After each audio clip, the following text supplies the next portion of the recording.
গাবলা ভরে বল ভরে আম মাখাইছি। শুধু আম আর আম, পেট ভরে আম মাখা খাচ্ছি এই গরমের সময়।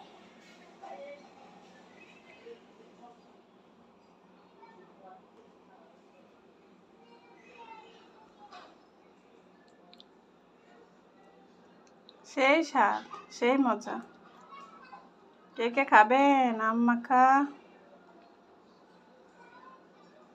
এগুলা দেশীয় আম, বাড়ি থেকে নিয়ে আসছে। কাঁচা পাকা আম, নরম হয়ে গেছে। লবণ মরিচ দিয়ে আমগুলা মাখায় নিয়েছি, এখন খাবো।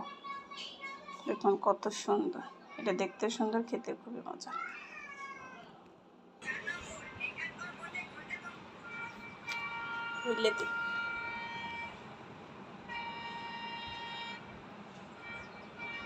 বাবা আম মাখা খাবো, আসো আসো আসো হামজা,